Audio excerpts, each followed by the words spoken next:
Hi everyone. Today we're going to look at Euler's formula. It is a very interesting relationship that pops up in the study of complex numbers. In the most basic sense, it's, well, as stated here, e to the power of ix, where I is the imaginary unit, equals to cosine of x plus I times sine of x. And I'm sure you can all recognize that the right hand side is a complex number with the argument or the angle of x, where cosine is the real part and sine is the imaginary part. And for some reason, this complex number can be represented with an exponential base e. Why this is the case, well, we'll explore it later on. But for now, it actually leads to one of the more interesting identities in mathematics, which is the, Euler's identity. It has pretty much everything in it. E to the power of I pi plus 1 equals to 0. So it has the Euler's number.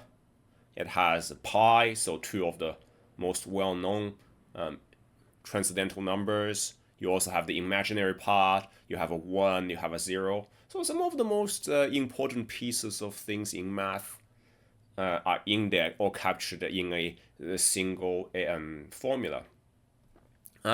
This just comes from substituting pi into the Euler's formula. So I pi equals to cosine pi plus I sine pi.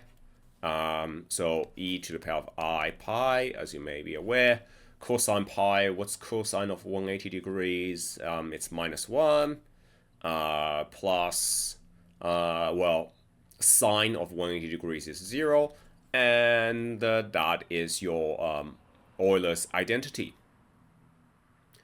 Pretty cool, huh? Now let's have a look at how you can come up with this expression. There are a few ways of doing it, but since this formula is named after Euler, I think it's most appropriate for us to have a look at how Leonhard Euler himself expressed it originally. Okay, before we go into what Euler actually did, it's best for us to first acquaint with the method he used, which is the series expansion.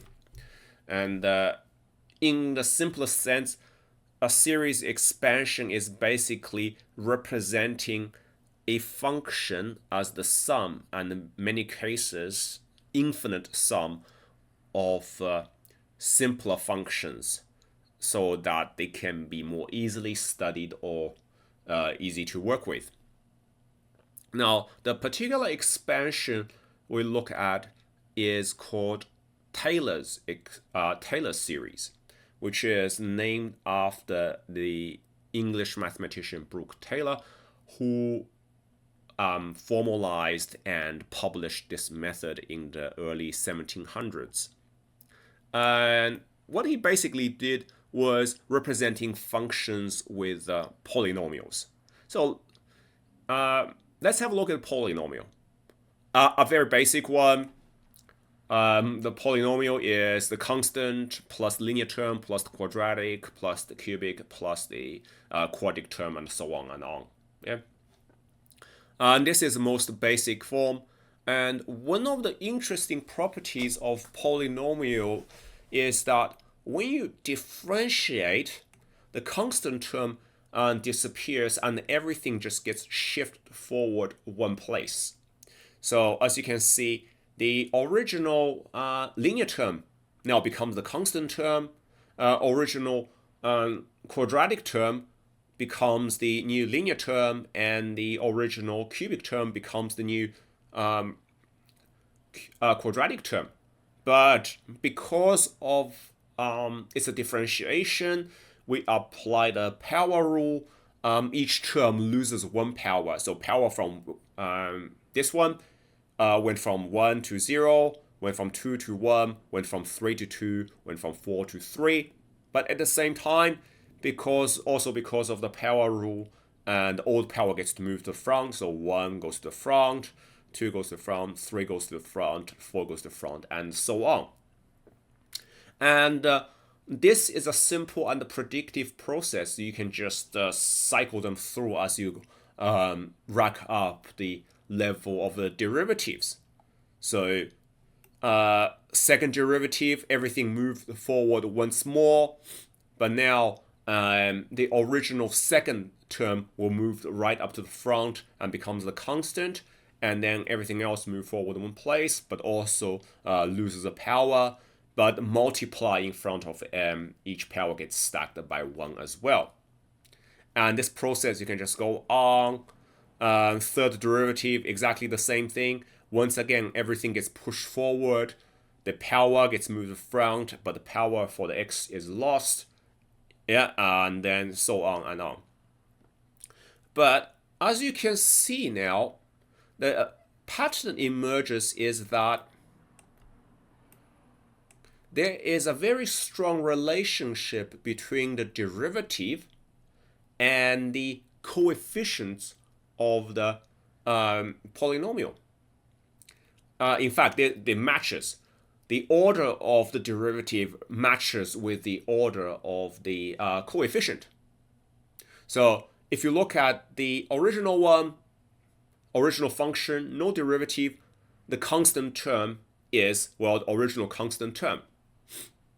And the first derivative, the constant term is the, well, x to the power of 1. The coefficient of x to the power of 1. And for the second derivative, the coefficient, the constant term is dependent on the coefficient of original x squared.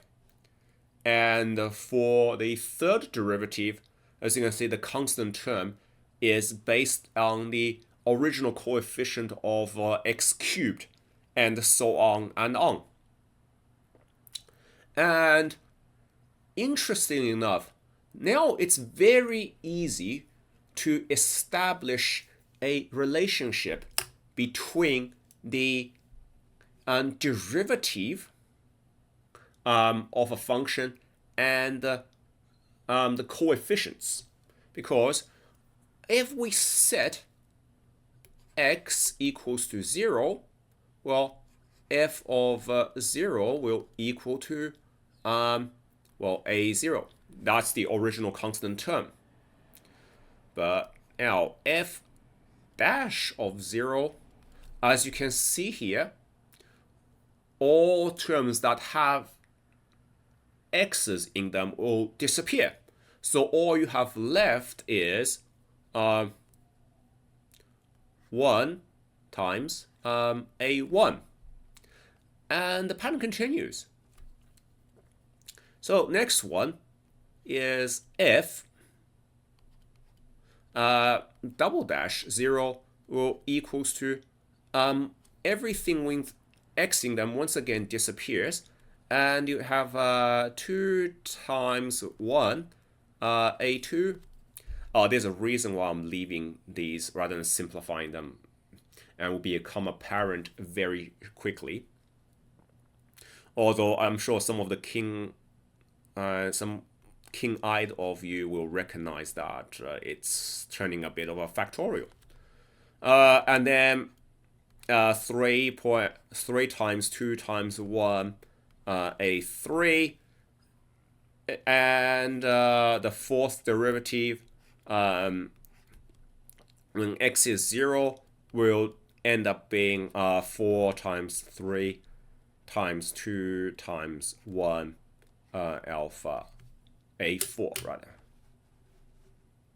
Okay, with this relationship in place, it should be very apparent to you now. You can see that we can express the coefficient of the linear term as the derivative, or rather the first derivative of the function at x equals to 0 over 1. And we can express the second coefficient of the polynomial as the derivative of the function, or rather second derivative of the function at 0 over 2 times 1. And the third coefficient of the polynomial as the third derivative of the function at 0 over 3 times 2 times 1. And then the fourth coefficient as the fourth derivative of the function. And let's move up a bit. 4 times 3 times 2 times 1. And as mentioned earlier, obviously these are factorials.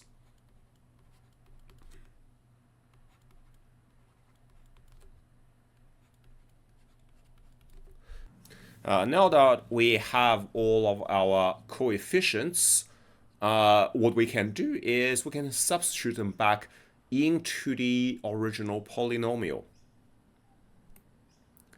So we can now have f of x equals to, obviously the constant term is f of 0 plus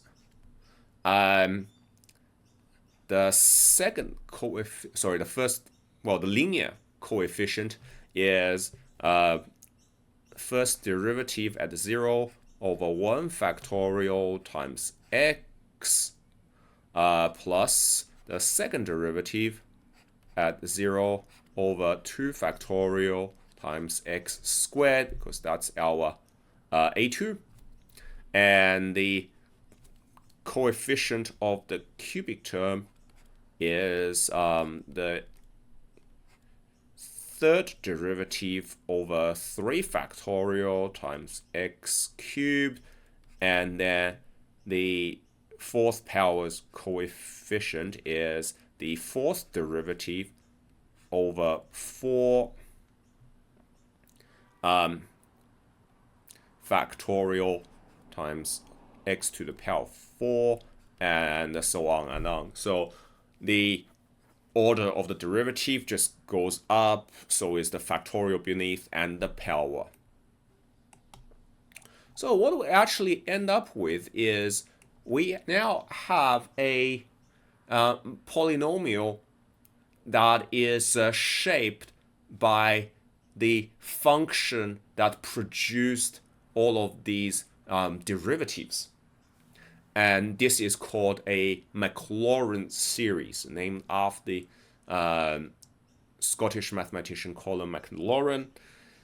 This is a special type of Taylor series, because for Taylor series, as you can see our example, we use the function and the function values and derivatives at x equals to 0. It doesn't have to be the case. You can use any number you want. So the general expression is a Taylor series, but particular one will only use the function and the derivatives where x equals to 0 is called a Maclaurin series. Okay. At this stage, it is kind of abstract on what it does. Like, what can you... because this is just a very general expression. All we know is we extract the derivatives from a function and made them into coefficients in a polynomial. Now, a more concrete example will help illustrate the, I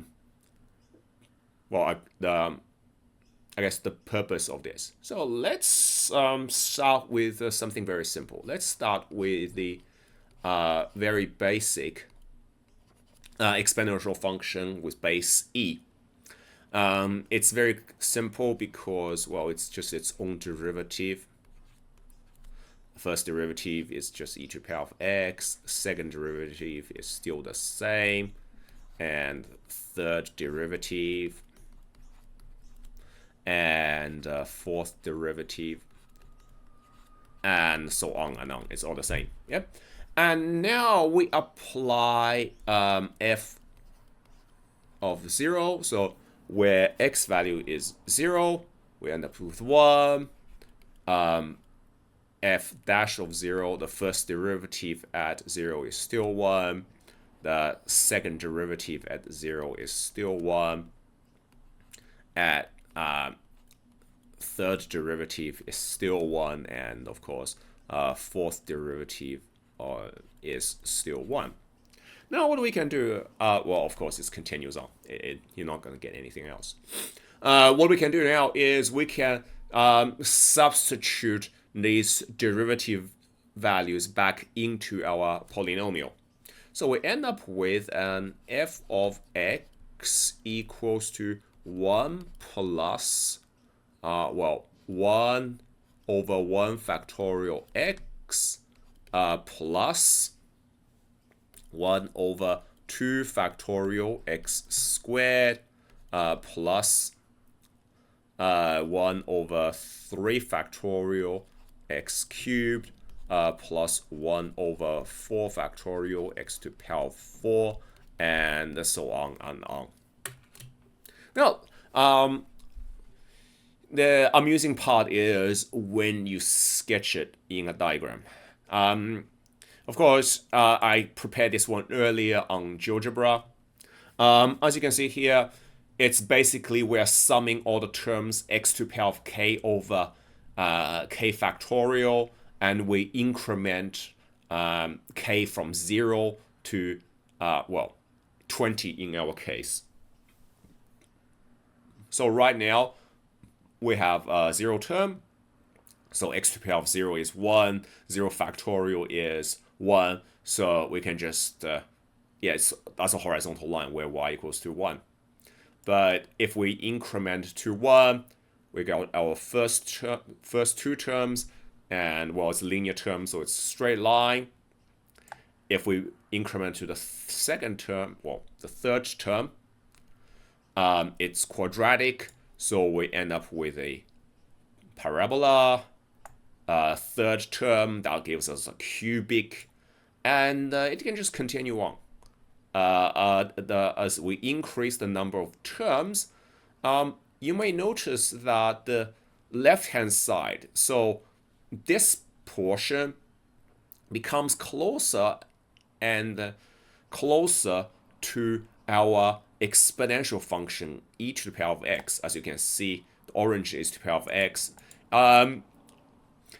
The part where I guess kind of matters, so in this region, it just gets very close to the exponential function, and the other part also gets closer and closer as we increment the number term up. So 14 terms, 15, 16, 17, 18, 19, 20. So with 20 terms, as you can see, for a huge part of it, our polynomial matches up with the exponential function almost exactly. And the more terms you add to it, the closer the polynomial will match the function where we got our coefficients from. So I thought it is pretty cool. Now we are going to look at what Euler actually did. So if you remember our expression, on the one side, we have trigonometric function cosine, and sine on the other side, we have exponential e to the power of ix. So let's have a look at the trig functions first. So we have cosine, so f of x equals to cosine x. Now, I'm sure you all know the first derivative of cosine is negative sine, and then the second derivative will be negative cosine, and the third derivative will be back to sine, and the fourth derivative completes a cycle and brings us back to cosine x. Okay? So it's a cycle of 4 cosine minus sine minus cosine sine and back to cosine. And for when x is 0, of course, cosine of 0 is 1. Sine of 0 is 0. And minus cosine of 0 is minus 1. And then sine, sorry, this should be 0 here. Third derivative, so sine of 0 should be 0 again, and then the fourth derivative brings us back to 1. So now, if we substitute back into our Maclaurin series, we end up with f of x equals to, well, f of 0 is, should be 0 here as well. So 1 plus 0 over 1 factorial x minus 1 over 2 factorial x squared plus 0 over 3 factorial x cubed, and then plus 1 over 4 factorial x to the power of 4, and so on and on. So because it's cyclic, this part, power of 4, just like starts the cycle again. So if we want to do it, we can simplify it. 1 plus, of course, this part disappears, so we have x squared over 2 factorial, minus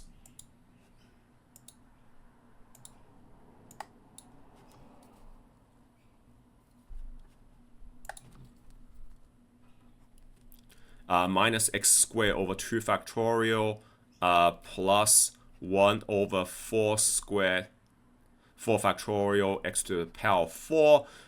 You might have noticed the signs would alternate, and then the factorial and the powers are those of even numbers. Actually, let me get consistent. So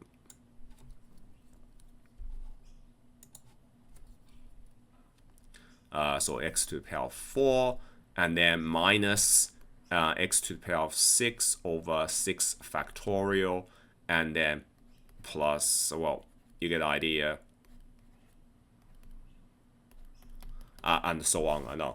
So what's happening here is, because it goes up by cycles of 4, and the odd terms will disappear because of they turn into sine and therefore 0. So you end up with, well, you can just say this x to the power of 0, x to the power of 2, x to the power of 4, x to the power of 6, x to the power of 8, and the denominator, the factorial, goes by 2 at a time, and it's all even numbers. Now we can do the same thing for sine.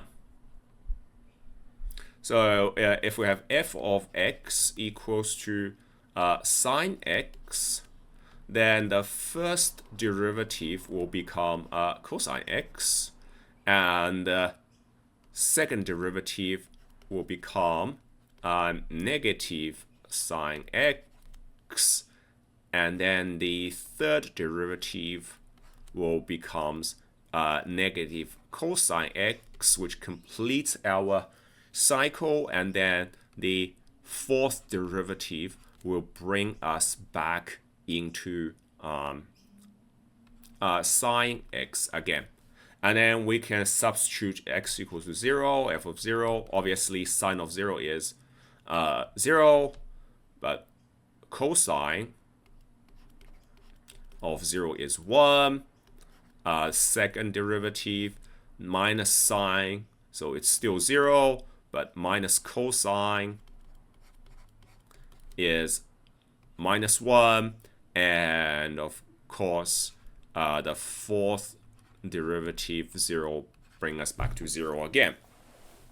So we substitute back into the Maclaurin series. So we end up with, well, we start with 0 because f naught, so f of 0 is 0, and then plus 1 over 1 factorial x plus 0 over 2 factorial x squared minus, because minus 1, 1 over 3 factorial x cubed, and then plus 0 over 4 factorial x cubed, and so on and on. So as you can see here, the sine and cosine expansions actually offset from each other.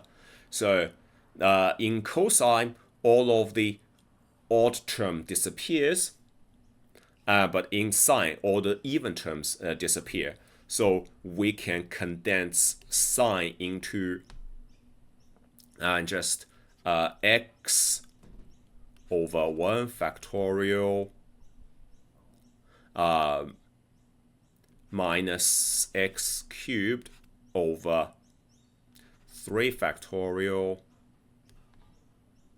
and then plus the next term will be x to the power 5, 5 factorial minus x to the power 7 over 7 factorial, and so on and on. Once again, same deal. The signs alternate, and then the factorials. So the power and the factorial skip 2 at a time, but this time you only have the odd ones. Okay. Now let's have a look at what they do in a graph. So let's look at the cosine first. So as you can see here, in the cosine, the powers are even. So I made sure that the factorial and the power are all even. And then of course a minus 1 to the power of k, that just increments the sign. Okay, so 0. Yeah, if we only have a constant term, well, equals to 1.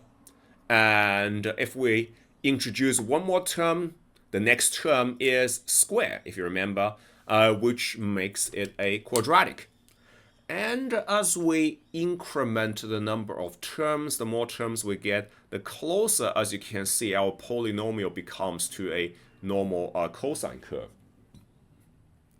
As you can see here, when we crank up to 20 terms, it is actually become very close to a normal cosine curve within a certain range. Exactly the same deal with cosine. With sine function, sine. Okay, so as you can see here, 0th term, we only have a linear term because x is to the power of 1, so we have a straight line. But if we increment the power by 1, or increment the number of terms by 1, it's now a cubic because x to the power of 3, so we end up with a cubic, and then 5, quintic, and then just go on and on and on. But regardless, as you can see, exactly the same deal with cosine. As we increase the number of terms, our polynomial become closer and closer to a sine wave. If you zoom out, you can see the two ends are still quite far off, but for any part we want to consider, it's pretty much identical to a sine wave. In fact, I can just bring up a sine wave and you can see that it's exactly the same. indistinguishable. Now, last part, to bring everything together, we are going to look at the other side of Euler's formula, e to the power of ix. So let's say we have f of x equals to e to the power of ix. So the first derivative is just treated like any other exponential function, will be I e to the power of ix. And the second derivative will be, well, we'll bring the other I forward, which means I times I is minus 1, e I to the power of ix. So once again, we just apply the rule with differentiating exponential function. So it's minus I e to the power of ix, and the fourth derivative, as you can see, we managed to complete the cycle because I times I is minus 1 minus minus 1 is positive 1. So we're back at I to the power of ix.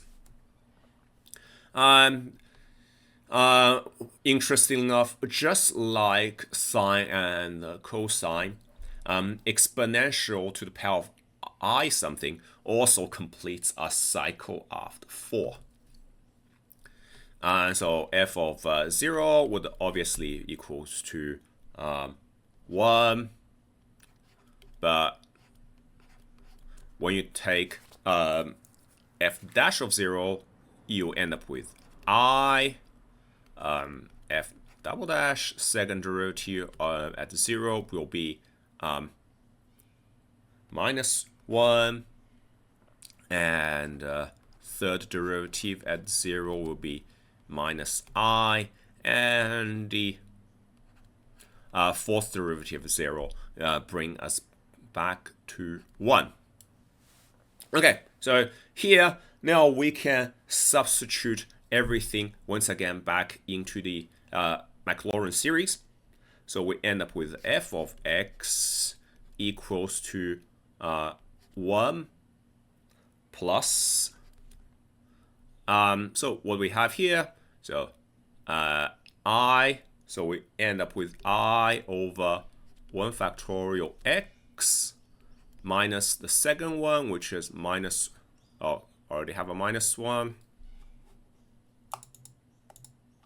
So we have minus 1 over 2 factorial x squared minus I, because it's negative I, over 3 factorial x cubed, and then we cycle back plus 1 over 4 factorial x to the power of 4, and the cycle continues. So next one will obviously be I over 5 factorial x to the power of 5, yeah, minus 1 over 6 factorial x to the power of 6. So you can see real, positive, imaginary, minus real, minus imaginary, plus real, plus imaginary, minus real, minus imaginary. So next one should be I over 7 factorial x to the power of 7, and so on and on. So 1, 2, 3, 4 completes a cycle. So plus real, plus imaginary, minus real, minus imaginary, plus real, plus imaginary, minus real, minus imaginary. So cycles of 4 and goes on forever. And if we clean the thing up a bit, so just to simplify a little bit, so we end up with x over 1 factorial I minus x squared over 2i minus x cubed over x factorial I, and plus x to the power 4 over 4 factorial plus x to the power 5 factorial I minus x to the power 6 over 6 factorial minus x to the power 7 over 7 factorial I. Okay.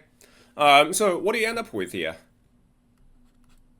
You can see that distinctly there is real, real, real, real. So odd, even terms are real, and odd terms are imaginary. So we can basically separate this expression into a real and imaginary part. So the real part will be 1 plus, it's in fact minus 1 minus x squared over 2i. Yep.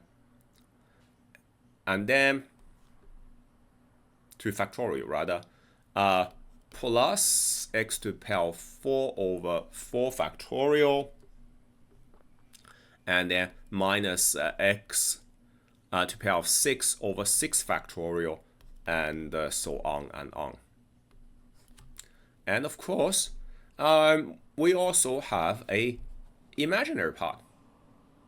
So what we end up with is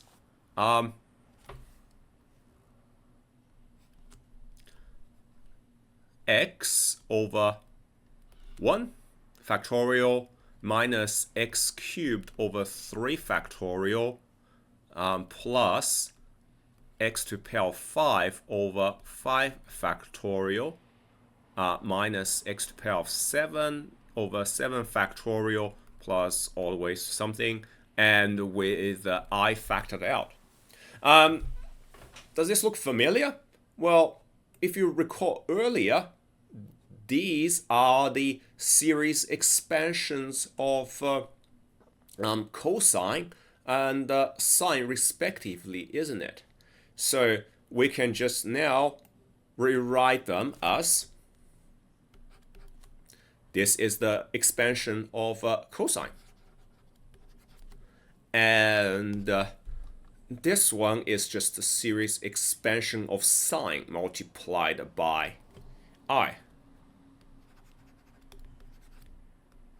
Yeah, cool. Now we have definitely shown a relationship between e to the power of ix and, well, cosine x plus sine xi using Maclaurin series expansion of on their functions.